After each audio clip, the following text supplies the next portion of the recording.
கர்த்தருடைய பரிசுத்த நாமத்துக்கு மகிமை உண்டாவதாக. மீண்டுமாக இந்த வருஷத்திலும் உங்கள் மத்தியில் என்னை சாட்சியாக நிறுத்தின தேவனுக்கு நான் நன்றி செலுத்துகிறேன்.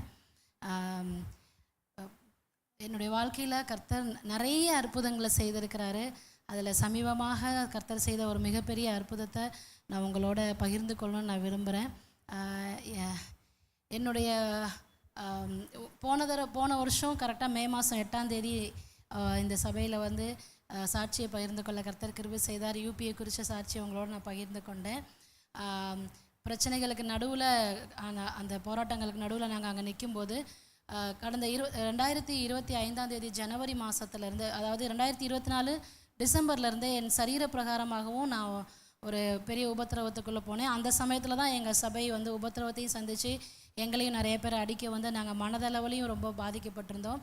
அப்போ எனக்கு வந்து ரொம்ப எக்ஸஸ் ப்ளீடிங், ரொம்ப அப்நார்மல் பெயின்லாம் வர ஆரம்பிச்சு நான் போய் செக் பண்ணும்போது எனக்கு யூட்ரஸ் கேன்சரோட ப்ரீவியஸ் ஸ்டேஜ், அதாவது ஸ்டார்டிங் ஸ்டேஜ் அப்படின்னு சொல்லிட்டாங்க. கேன்சர் பரவாமல் இருக்கணுன்னா 2 மாதத்துக்குள்ளே உங்கள் யூட்ரஸை ரிமூவ் பண்ணணும் அப்படின்னு சொல்லி டாக்டர் சொன்னாங்க. நாங்கள் ஏற்கனவே பிரச்சனைகளுக்கு நடுவில் வேதனையில் இருக்கும்போது இந்த விஷயம் எங்களை இன்னும் உடைக்க ஆரம்பிச்சுது. எங்களுக்கு என்ன சொல்கிறது, என்ன செய்கிறதுங்கிற ஒரு முடிவு எடுக்க முடியாத சூழ்நிலையில் ஆண்டவர் சமூகத்தில் ஒப்பு கொடுத்தோம். நிறைய பேர் எனக்காக ஜெபித்தாங்க. அப்போ நான் ஆண்டவர்கிட்ட சொன்னது ஒரே விஷயம் தான், ஆண்டவரே என்னுடைய வாழ்க்கையில் என்னுடைய சரீரத்துலேயும் சரி என்னுடைய வாழ்க்கையிலையும் சரி உங்கள் சித்தம் பரிபூர்ணமாக நிறைவேறட்டும். எனக்கு சுகம் கொடுக்கறது உமக்கு சித்தமாக இருந்தால் எனக்கு சுகம் கொடுங்க, இல்லை என்னுடைய யூட்ரஸை ரிமூவ் பண்ணணுங்கிறது உங்களுடைய சித்தமாக இருந்தால் அதையும் நீங்கள் நேர்த்தியாக எனக்கு நடத்துங்க. எனக்கு உங்கள் சித்தம் மட்டும் நிறைவேறட்டும். நான் உங்ககிட்ட எதையுமே கேட்க மாட்டேன், நான் துதிக்க மட்டும்தான் செய்வேன். ஏன்னா அப்போ கர்த்தர் எனக்கு ஞாபகப்படுத்தின வார்த்தை சங்கீதம் 34:1, கர்த்தரை நான் எக்காலத்திலும் ஸ்தோத்தரிப்பேன், அவர் துதி எப்போதும் என் வாயில் இருக்கும். சந்தோஷமாக இருக்கும்போது மாத்திரம் இல்லை, என் வாழ்க்கையில் துக்கத்தையும் வேதனையையும் நான் அனுபவிக்கும் போது கூட உம்மை துதிப்பதையே நான் தெரிந்து கொள்ளுவேன் ஆண்டவரேன்னு சொல்லி ஆண்டவரை துதிக்க ஆரம்பித்தேன். நிறைய இரவுகள் வலியினால் நான் தூக்கம் இல்லாமலாம் இருந்திருக்கிறேன். அப்போல்லாம் நான் எழுந்து உட்காந்து துதி பாடல்களை போட்டு நான் கூட சேர்ந்து துதிக்க ஆரம்பித்தேன். எப்போல்லாம் எனக்கு வலி அதிகமாகுதோ அப்போல்லாம் நான் சொல்கிற ஒரே வார்த்தை, கர்த்தர் நல்லவர் ஆண்டவரே, நீங்கள் நல்லவர் மட்டும்தான், என் வாழ்க்கையில் நீங்கள் எப்போவுமே நல்லவர் மட்டும்தான் ஆண்டவரே, நீ ஒரு நாளும் தீமை செய்கிற தேவன் அல்லன்னு சொல்லி நான் ஆண்டவரை துதிச்சுக்கிட்டே இருந்தேன். என்னுடைய சிம்டம்ஸ்லாம் கொஞ்சம் கொஞ்சமாக குறைய ஆரம்பிச்சிது. டாக்டர் வந்து 2 மாதத்துக்குள்ளே யூட்ரஸ் ரிமூவ் பண்ணலன்னா அது பிரச்சனையாகும்னு சொல்லியிருந்தாங்க. நான் டாக்டர்கிட்ட எனக்கு இன்னும் 1 மாதம் 2 மாதம் டைம் கொடுங்க, நான் ஜெபிக்கணும்னு சொல்லியிருந்தேன். அப்போ அவங்க யூபியில் இருக்கிற ஒரு மிஷன் ஹாஸ்பிட்டலில் இருக்கிற மிஷினரி டாக்டர் தான்.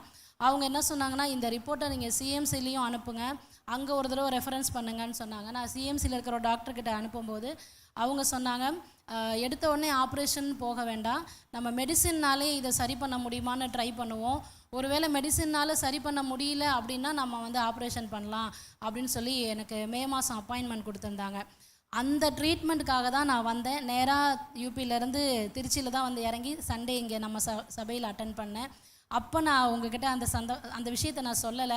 ஏன்னா என்னுடைய வாழ்க்கையில் ஒரு விசுவாசம் இருந்துச்சு, இதை நான் சாட்சியாக தான் வந்து சொல்லணும் அப்படின்னு சொல்லி நான் அந்த சம்பவத்தை மட்டும் உங்ககிட்ட போன வருஷம் சொல்லலை. அந்த வாரம் ஆராதனை முடிச்சுட்டு தான் நான் டெஸ்ட்டுக்கு போனேன்.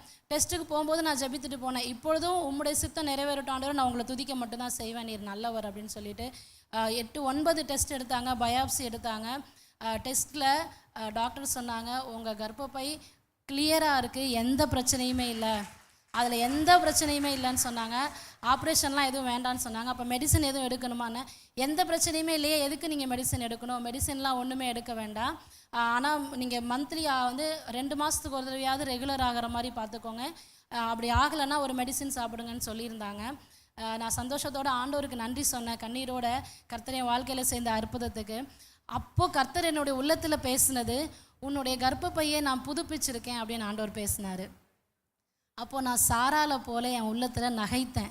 ஏன் நான் நகைத்தேன்னா, எனக்கு திருமணமாகி 7 வருஷம் குழந்தை இல்லை, எங்கள் 2 பேருக்கும் பிரச்சனை இருக்குது அப்படின்னு டாக்டர்ஸு உங்களுக்கு குழந்தை கிடைக்கிறதுக்கு சான்ஸ் ரொம்ப ரொம்ப கம்மின்னு சொல்லியிருந்தாங்க. ஆண்டவர் அற்புதமாக 7 வருஷத்துக்கு பிறகு எனக்கு ஒரு பெண் குழந்தையை கொடுத்தாரு. அதனால் அவளுக்கு எலிஷா ராஃபான்னு நான் பேர் வச்சேன். கிடைக்கிறதுக்கே தகுதி இல்லாத எனக்கு ஒரு குழந்தை ஆண்டவர் கொடுத்தாரு. இன்னொன்று இருந்தால் சந்தோஷம்தான், ஆனால் ஆண்டவர்கிட்ட கேட்குறதுக்கு எனக்கு தைரியம் இல்லை. ஏன்னா அது பேராசையாக இருக்கும், ஒன்று கிடைக்கிறதே கிடைக்காதது கிடச்சிருக்கு அப்படின்னு சொல்லி நான் உள்ளத்தில் ஆண்டவருக்கு நன்றி சொல்லிவிட்டு நான் விட்டுட்டேன். ஆனால் இப்போ எனக்கு 40 வயசு. இப்போ என் கர்ப்பப்பையை புதுப்பிச்சு என்ன நடக்க போகுது ஆண்டவரே? 7 வருஷம் காத்திருந்து ஒன்று கிடச்சிது. அந்த அந்த மகளுக்கு வந்து 12 வயசு, 12 வயசு கேப், 12 வருஷம் கேப் விழுந்துருச்சு. இதுக்கு மேலே என் வாழ்க்கையில் என்ன நடக்க போகுதுன்னு சொல்லி நான் உண்மையிலேயே நான் நகைத்தேன். நான் டெஸ்ட் பண்ண அடுத்த மாதமே நான் கன்சீவாக இருந்திருக்கேன். எனக்கே தெரியாது. 4 மாதம் வரைக்கும் எனக்கு தெரியாது. நான் வேறு ஒரு விஷயத்துக்காக ஹாஸ்பிட்டல் போயிட்டு ரெகுலர் பீரியட் ஆகிறதுக்காக டேப்லெட் கேட்கும்போது அவங்க ஒரு டெஸ்ட் பண்ணிவிட்டு டேப்லெட் கொடுக்குறேன்னு டெஸ்ட் பண்ணும்போது தான் நான் கர்ப்பமாக இருந்தது எனக்கு தெரிஞ்சுது. நாங்கள் 2 பேருமே நடு ரோட்டில் நின்றுட்டு ஆண்டவர்கிட்ட கண்ணீரோட நன்றி சொன்னோம். ஏன்னா தகுதியே இல்லாத எங்களுக்கு, ஒன்று பெறுறதுக்கு தகுதி இல்லாத எங்களுக்கு கர்த்தர் என்னுடைய கர்ப்பப்பையை, அதாவது அதே டாக்டர், எந்த டாக்டர் கர்ப்பப்பையை எடுக்கணும்னு சொன்னாங்களோ அதே டாக்டருடைய வாயால் கர்த்தர் உங்கள் வாழ்க்கையில் அற்புதம் செஞ்சுருக்கிறாருன்னு சொல்ல ஆண்டவர் கிருபை செய்தார். நான் ஆண்டவருக்கு நன்றி சொன்னேன். திரும்பவும் நான் துதிச்சுக்கிட்டே இருந்தேன். ஆண்டவரே, இந்த குழந்தைக்காக நான் நன்றி. இந்த குழந்தைக்கு நீங்கள் என்ன பெயர் சொல்லி அழைத்து அறிந்திருக்கிறீங்களோ அந்த பெயரை எனக்கு சொல்லுங்கள், நான் வைக்கணும் அப்படின்னு ஜெபம் பண்ணிகிட்டு இருந்தேன். அப்போ ஒரு நாள் சொப்பனத்தில் கர்த்தர் எனக்கு ஒரு தரிசனத்தை காமிச்சார். அதில் ஒரு பெரிய சிங்கம், ரொம்ப பெரிய சிங்கம் வெளிச்சத்தில் நிற்கிது. அந்த சிங்கத்துக்கு முன்னாடி ரொம்ப குட்டி சைஸில் ஒரு குழந்தை நிற்கிது. ரொம்ப குட்டி சைஸில் ஒரு குழந்தை நிற்கிது. அந்த குழந்தைக்கிட்ட அந்த சிங்கம் ஏதோ ரொம்ப முக்கியமான விஷயத்தை பேசிட்டு என்னை நோக்கி அனுப்பி வைக்குது. அந்த குழந்தை வந்து என் மடியில் உட்காந்த உடனே அந்த சத்தம், எனக்கு ஒரு பெரிய சத்தம் கேட்டுச்சு. I have a purpose on him. இவனை குறித்து எனக்கு ஒரு திட்டம் இருக்குதுன்னு சொல்லி அந்த சத்தம் கேட்டபோது அதை நான் ஆண் குழந்தைன்னு புரிஞ்சுக்கிட்டேன். அப்போ ஆண்டவரே என்ன பேர் வைக்கணும் ஆண்டவரேன்னு நான் அந்த கனவுலையே சொப்பனத்திலே நான் கேட்கும்போது, I am the lion of tribe of Judah, நான் யூத ராஜசிங்கமாக இருக்கிறேன் அப்படின்னு சொல்லி அந்த சத்தம் கேட்ட உடனே நான் ஏற்கனவே துதி சம்மந்தமான ஒரு பெயரை தான் வைக்கணும்னு ரொம்ப ஆசைப்பட்டுட்டு இருந்தேன். பெண் குழந்தையாக இருந்தால் பிரைசி அந்த மாதிரிலாம் வைக்கணும்லாம் ஆசைப்பட்டேன். அப்போது இந்த ஜூடாங்கிற பேர் என் காதில் ஒழித்த உடனே எனக்கு ஞாபகம் வந்துச்சு, கர்த்தரை நான் இன்னும் துதிப்பேன் அப்படிங்கிறது தான் யூதாங்கிற அர்த்தம். நான் வயிற்றில் இருக்கும்போதே என் குழந்தைக்கு யூதான்னு பேர் வச்சேன். சந்தோஷமாக அந்த 2 மாதங்கள், அதாவது 4 மாதத்துக்கு அப்புறம் தான் எங்களுக்கு தெரியும். 2 மாதங்கள் நாங்கள் துதித்து அந்த நாட்களை கடத்தணும். கரெக்டாக 6வது மாதம் முடிகிற நேரத்தில், கடந்த டிசம்பர் மாதம் எனக்கு கர்ப்பப்பையில் ஒரு பிரச்சனை. அதாவது ஏற்கனவே என்னோடய கர்ப்பப்பையில் ஒரு வீக்னஸ் இருக்குது. அதனால் தையல் போட்டிருந்தாங்க. அந்த தையலுக்கு வெளியில் கர்ப்பப்பையில் இருக்கிற ஒரு மெம்பரேன் இறங்கி வந்துருச்சு. அதனால் டாக்டர் உடனே ஹாஸ்பிட்டலுக்கு வாங்கன்னு சொல்லி கூப்பிட்டாங்க. ஹாஸ்பிட்டல் போனோடனே அவங்க சொன்னாங்க, குழந்தைய சுற்றி இருக்கிற ஒரு மெம்பரேன் வந்து வெளியில் வந்துருச்சு, பலூன் மாதிரி. அதை தையலை உடனே நான் பிரித்து விடலைன்னா அது வெடித்து உங்கள் உயிருக்கும் ஆபத்தாயிரும், குழந்தை உயிருக்கும் ஆபத்தாயிரும். அதை தையலை பிரித்து விட்டால் மெடிக்கலி குழந்தைய வந்து கர்ப்பப்பை உடனே வெளியில் தள்ளிடும். குழந்தை இப்போ தான் 6 மாதம் முடியுது. வெயிட் பார்க்கும்போது 420 கிராம் தான் இருக்குது. குழந்தையை காப்பாற்ற முடியாது, உங்களை மட்டும்தான் நாங்கள் காப்பாற்ற முடியும். அதனால் நாங்கள் இப்போ இம்மிடியேட்டாக தையலை பிரிக்க போகிறோம், நீங்கள் 2 பேரும் கையெழுத்து போட்டு கொடுங்கன்னு சொன்னாங்க. எங்கள் 2 பேருக்குள்ளே இருக்கிற ஒரு விசுவாசம் என்னென்னா, நாங்கள் கேட்கவும் இல்லை, நாங்கள் நினைக்கவே இல்லை. நாங்கள் நினைக்காம இப்படி ஒரு அற்புதத்தை ஆண்டவர் எங்களுக்கு கொடுத்துருக்கிறாருன்னா, நிச்சயமாக இந்த குழந்தைய ஜீவனோடு எங்கள் கையில் ஆண்டவர் கொடுப்பாரு, அவருடைய ஊழியத்திற்காக நாங்கள் அவளை அனுப்புவோம் அப்படிங்கிற விசுவாசம் எங்களுக்குள்ளே இருந்துச்சு. கர்த்தர் எனக்கு பேரும் கொடுத்துருக்கிறாரு. நான் அவங்கக்கிட்ட சொன்னேன், நீங்கள் தையலை பிரிங்க மேம், எனக்குள்ளே விசுவாசம் இருக்குது, இந்த பிள்ளையை கர்த்தர் எனக்கு என் கையில் கொடுப்பாருன்னு சொன்னேன். அவங்க ஜபத்தோடு தான் தையலை பிரிச்சுட்டு, ஆனால் என்னை உடனே லேபர் வார்டு கொண்டு போனாங்க. டெலிவரி ஆகலை, குழந்தை வெளியில் வரலை. அப்போ என்னை ஹாஸ்பிட்டல்லையே காலை தூக்கி வச்சு அட்மிட் பண்ணியிருந்தாங்க. ஒரு 12 நாட்கள் நான் ஹாஸ்பிட்டலில் இருந்தேன். அப்போது வலிகளோடையும் பிரச்சனைகளோடையும் தான் இருந்தேன். ஆனாலும் நான் அந்த படுக்கையில் கர்த்தரை துதிக்கும் பொழுது, சர்வ வல்லவரே உம்மை நான் துதிப்பேன், சர்வ வல்லவரே உம்மை நான் துதிப்பேன், நீர் சர்வ வல்லவர் அப்படின்னு சொல்லி நான் துதிச்சிட்டு இருந்தேன். கரெக்டாக 12 நாள் முடியும் போது எனக்கு ப்ளீடிங்கும் லேபர் பெயினும் ஆயிடுச்சு. டிசம்பர் 24ஆம் தேதி டாக்டர் சொன்னாங்க, இந்த குளூரில் இந்த குழந்தை இப்போ பிறந்துச்சுன்னா இந்த குழந்தை சர்வைவ் ஆகாது, குழந்தையை காப்பாற்ற முடியாது, அதுக்கான ஃபெசிலிட்டிஸ் இங்கே எதுவுமே இல்லை. குழந்தை பிறந்தவுடனே அது வெண்டிலேட்டரில் வைக்கணும், ஏன்னா நுரையீரல்லாம் வளர்ந்துருக்காது, வெண்டிலேட்டர் இங்கே இல்லை, அதனால் நீங்கள் வேறு எங்கேயாவது பெரிய ஹாஸ்பிட்டல் கொண்டு போங்கன்னு சொன்னாங்க. அந்த ஹாஸ்பிட்டல் இருக்கிற இடத்துலேருந்து 40 கிலோமீட்டர் வாரணாசி சிட்டிக்கு போகணும். அவங்க நீங்கள் ராத்திரியே கொண்டு போங்க, ஏன்னா எந்த நேரம் வேணாலும் டெலிவரி ஆகலான்னு சொன்னாங்க.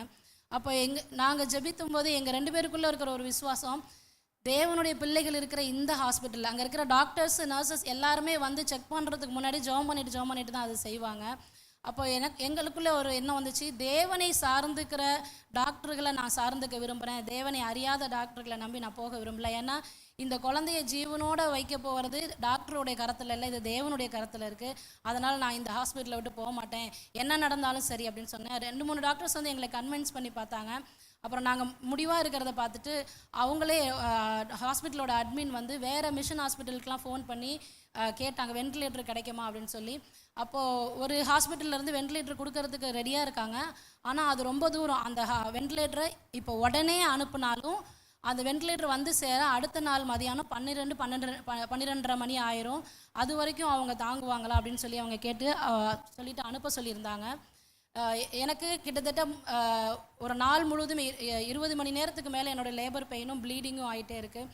நான் திரும்ப சொல்லும்போது சொன்னேன், ஆண்டவரே இந்த குழந்தையை கொடுத்தது நீங்கள் அப்படின்னா இந்த குழந்தையை பெற செய்கிற ஒரு நீர் தான் ஆண்டவரே, இந்த குழந்தைய ஜீவனோடு நீங்கள் பெற செய்வீங்க, நான் விசுவாசிக்கிறேன், எனக்கு பலனை மாத்திரம் கொடுங்கன்னு சொல்லி ஆண்டவர்கிட்ட நான் பலனை கேட்டுகிட்டே இருந்தேன். என் பக்கத்தில் உட்காந்து என் கணவரும் அம்மாவும் ஆண்டவர்கிட்ட ஜெபம் பண்ணிகிட்டே இருந்தாங்க. அடுத்த நாள் வரைக்கும் தாங்கிறதுக்கு கர்த்தர் எனக்கு பலன் கொடுத்தாரு. கரெக்டாக 11 மணிக்கு மேலே குழந்தை வெளியில் வர்றதுக்கு ஆரம்பித்த உடனே அவங்க லேபர் வார்டுக்கு கொண்டு போனாங்க. ஆனால் வென்டிலேட்டர் வரல, குழந்தையை காப்பாற்ற முடியாதுன்னு சொல்லியிருந்தாங்க. நான் சொன்னேன், நீங்கள் டெலிவரியை பாருங்கள், மற்றதை கர்த்தர் பார்த்துக்குவார் அப்படின்னு நான் சொன்னேன். கரெக்டாக என்னுடைய குழந்தை பிறந்தா அடுத்த 10 நிமிஷத்தில் வென்டிலேட்டர் வந்து சேர்ந்துச்சு.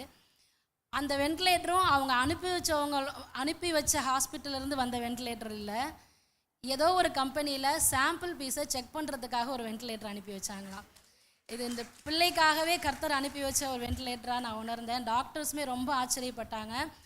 நுரையீரலே வளர்ந்துருக்காம, ஏன்னா 6 மாதம் தான் முடிஞ்சிருக்கு, 7 தொடங்கவே இல்லை அப்படின்னும் போது குழந்தைக்கு நுரையீரல் வளர்ந்துருக்காது அப்படின்னு சொல்லியிருந்தாங்க. ஆனால் என் குழந்தை பிறந்த உடனே அவன் அழுதான். பிறந்த உடனே ஒரு நார்மல் குழந்தை என்னெல்லாம் செய்யணுமோ அதெல்லாம் செய்தான். இன்னொரு பெரிய விஷயம், 12 நாளுக்கு முன்னாடி 420 கிராம் தான் இருக்குன்னு சொல்லியிருந்தாங்க. ஆனால் 12 நாளில் அவன் பிறக்கும் பொழுது 980 கிராம் அந்த பிள்ளை இருக்கிறத கர்த்தர் உதவி செய்தார். உண்மையிலே டாக்டர்ஸே சொன்னாங்க, இந்த குழந்தை மிராக்கிள் பேபி, இந்த குழந்தையோட பிறப்பு எங்களுடைய விசுவாசத்தை இன்க்ரீஸ் பண்ணுது, ஸ்ட்ரென்தன் பண்ணுதுன்னு சொன்னாங்க. அதுக்கப்புறம் பீடியாட்ரிஷியன் செக் பண்ணிட்டு சொன்னாங்க, குழந்தைக்கு ஹார்ட்டில் 2 ஹோல் ஓப்பனாக இருக்குது, லங்ஸ் இன்னும் ப்ராப்பராக ஒர்க்காக ஸ்டார்ட் பண்ணல, அதனால் குழந்தைய நாங்கள் அப்சர்வேஷனில் தான் வைக்கிறோம், கண்டிப்பாக குழந்தை சர்வைவ் ஆகும்னு எங்களால் சொல்லவே முடியாது. ஏன்னா இந்தியாவில் அதுக்கான ஃபெசிலிட்டிஸ் ரொம்ப கம்மி, ஃபாரினில் தான் அப்படி ஒரு ஃபெசிலிட்டிஸ் இருக்குது. இந்தியாவில் 7 மாதம் முடிஞ்சாதான் குறப்பிரசவமாக பிறக்கிற பிள்ளையை காப்பாற்ற முடியும். இவன் 6 தான் முடிஞ்சிருக்கு, அதனால் காப்பாற்றுறது கன்ஃபார்மாக எங்களால் சொல்ல முடியாதுன்னு சொன்னாங்க. ஒவ்வொரு நாளும் ஐசியூவில் பார்க்கும்பொழுது, குழந்தைய போய் பார்க்கும்பொழுது அவங்க நம்பிக்கைக்குரிய வார்த்தையே சொல்லலை, அவன் குழந்தை இன்னும் கிரிட்டிக்கல் கண்டிஷனில் தான் இருக்குது, எப்போ வேணாலும் என்ன வேணாலும் நடக்கலான்னு சொன்னாங்க. நான் ஆண்டவர் சமூகத்தில் போய் குழந்தைகிட்ட போகும்போதெல்லாம் நான் சொல்கிற ஒரே வார்த்தை, ஆண்டவரே நான் மெடிக்கலோடைய எந்த ஒரு ரிப்போர்ட்டையும் நம்பலை, எந்த டாக்டர் மேலேயும் என்னுடைய விசுவாசத்தை நான் வைக்கல, இவனை சிருஷ்டித்து என்னுடைய கர்ப்பத்தில் வைத்தவர் நீர், அவனை எடுத்தவரும் நீர், உங்கள் மேலே நான் என்னுடைய விசுவாசத்தை வைக்கிறேன் ஆண்டவரே, இந்த பிள்ளைக்குள்ளே உங்களுடைய வசனமே ஜீவனாயும் பலனாயும் இருக்கணும்னு சொல்லி 3-4 அதிகாரத்தை அங்கே வசனத்தை வாசிச்சுட்டு வருவேன். அந்த குழந்தைக்கு பக்கத்தில் நின்று அவங்ககிட்டயும் சொல்லிட்டு வருவேன், ஜூடா நீ ஆண்டவருக்காக துதியின் வீரனாக எழும்பணும், நிறைய சபைகளில் போய் நீ உன்னுடைய சாட்சியை சொல்லும்போது உன்னுடைய சாட்சியை கேட்குற ஒவ்வொருத்தரும் ஆண்டவரை துதிக்கணும் அப்படின்னு சொல்லி குழந்தைகிட்டையும் பேசிட்டு ஒவ்வொரு நாளும் ஜெபம் பண்ணிட்டு வருவேன். 3 முறை குழந்தை வந்து ஹார்ட் நின்று போய் சிபிஆர் கொடுத்துருக்காங்க. ஒவ்வொரு தடவையும் குழந்தை மூச்சு விட மறந்து நிறுத்திடுவோம், ஆக்சிஜன் லெவல் குறைஞ்சி குழந்தை ப்ளூ கலரில் ஆயிரும். அவங்க ஒவ்வொரு தடவையும் சொல்லுவாங்க, குழந்தை அடிக்கடி இப்படி ஆகுது, காப்பாற்ற முடியாதுன்னு சொன்னாங்க. நான் ஆண்டவரை மாத்திரம் விசுவாசத்தோடு பிடிச்சேன், கர்த்தர் எனக்கு உதவி செய்தார். எங்கள் கையில் 2 மாதத்துக்கு அப்புறம் கொடுத்தாங்க. அப்போவும் அடிக்கடி மூச்சு விட குழந்தை நிறுத்தி உடம்பு ஃபுல்லாக ப்ளூ ஆகும். ப்ளூ ஆனால் என்ன செய்யணும்னு அவங்க சொல்லி கொடுத்தாங்க. நான் ஒரு தடவை ஹார்ட் பீட்டும் நின்று போய் சிபிஆர் கொடுத்தேன். ஒரு தடவை ரொம்ப ஒரே நாளில் 5 முறை அவனுடைய மூச்சு ஆக்சிஜன் நின்று ப்ளூ ஆகிட்டான். நான் திரும்பி ஸ்டிமுலேட் பண்ணிகிட்டே இருக்கேன். எப்போவுமே ஸ்டிமுலேட் பண்ணால் ஒரு 10 நிமிஷம் 15 நிமிஷத்தில் அவனுக்கு அந்த மூச்சு திரும்பி வரும். ஆனால் அன்றைக்கி 20 நிமிஷத்துக்கு மேலே ஆயிடுச்சு, அந்த குழந்தைக்கு மூச்சே வரலை. எனக்கு அதுக்கு மேலே என்னுடைய விசுவாசம் குறைய ஆரம்பிச்சது. நான் உடனே குழந்தைய பெட்டில் படுக்க போட்டு முழங்கால் போட்டு கண்ணை மூடி ஆண்டவர்கிட்ட அழுதுட்டு சொன்னேன், ஆண்டவரே ஆகார போல் நான் உங்கள் சமூகத்தில் இன்றைக்கி நிற்கிறேன், நான் என்னுடைய குழந்தை மறிக்கிறத என்னால் பார்க்க முடியும், ஆனால் எனக்குள்ளே ஒரு விசுவாசம் இருக்குது, என் குழந்தைக்குள்ளே ஜீவனும் பலனுமா நீங்கள் இருக்கீங்க, நீர் என்னை காண்கிற தேவன் ஆண்டவரே, நீங்கள் அவனுக்குள்ளே ஜீவன் கொடுத்த பிறகு தான் நான் கண்ணை திறந்து பார்ப்பேன், அது வரைக்கும் நான் கண்ணை திறக்க மாட்டேன், நான் உங்களை துதிச்சிட்டு மட்டும்தான் இருப்பேன்னு சொல்லி நான் முழங்கால் போட்டு துதிக்க ஆரம்பித்தேன். டாக்டர்ஸ்க்கு ஃபோன் பண்ணால் டாக்டர்ஸ் எல்லாருமே பிஸி, ஃபோன் எடுக்கவே இல்லை. ஏன்னா ஹாஸ்பிட்டலுக்குள்ளேயே ஒரு ரூமில் நாங்கள் ஸ்டே பண்ணியிருந்தோம் 1 மந்த்து. டாக்டர்ஸ் எடுக்கல, யாருமே அவைலபிள் இல்லை. எனக்கு உங்களை மட்டும்தான் நான் நம்புகிறேன் ஆண்டவரேன்னு சொல்லி நான் துதிச்சுக்கிட்டே இருந்தேன். ஒரு 10 நிமிஷம் கழித்து நான் கண்ணை திறந்து பார்க்கும்போது அந்த மானிட்டரில் ஆக்சிஜன் லெவல் 100% அப்படின்னு காட்டுச்சு. டாக்டர் சொன்னாங்க, குழந்தைக்கு 50 வாரம் வரைக்கும் இந்த மூச்சு பிரச்சனை வந்துக்கிட்டே தான் இருக்கும், அடிக்கடி அவன் மூச்சை நிறுத்திடுவான், நீங்கள் கவனமாக இருங்கன்னு சொன்னாங்க.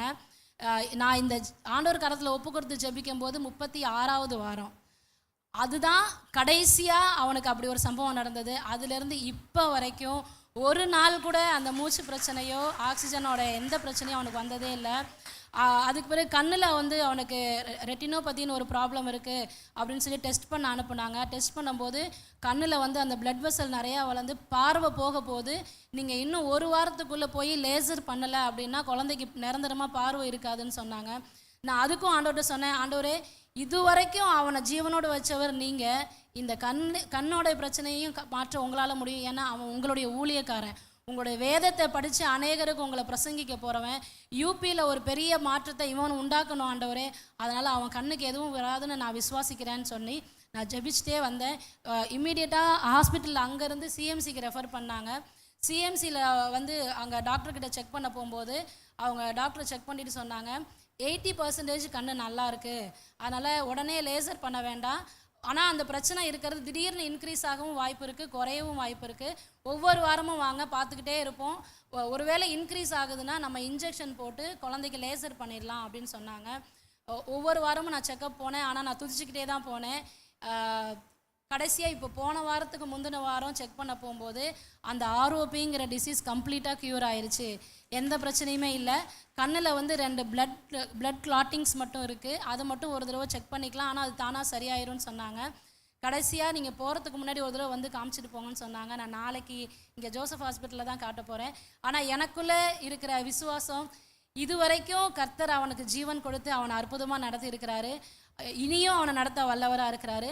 அதே நேரம் ஹார்ட் ப்ராப்ளமுக்கு எக்கோ இசிஜி எல்லாம் செக் பண்ணாங்க, அந்த 2 வால்வு ஓப்பனாக இருக்குது, ஹார்ட்டில் ஓட்டை இருக்குதுன்னு சொல்லியிருந்தாங்க, ஆப்ரேஷன் பண்ணணும்னு.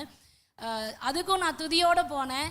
டாக்டர் சொன்னாங்க அந்த வால்வு தானாகவே க்ளோஸ் ஆயிடுச்சு, அவனுக்கு ஹார்ட்டில் எந்த பிரச்சனையுமே இல்லை, குழந்தை நல்லா இருக்கான், எல்லா டெஸ்ட்டும் பண்ணி பார்த்துட்டோம், அவனுக்கு எல்லாமே நார்மல் குழந்தையாக இருக்கான், அவன் இவ்வளோ கம்மியான ப்ரீமெச்சூர் பேபி மாதிரியே தெரியல, வெயிட் மட்டும்தான் கம்மியாக இருக்கானே தவிர அவன் நார்மல் குழந்தையாக இருக்கான்னு சொல்லி டாக்டர் சொன்னாங்க.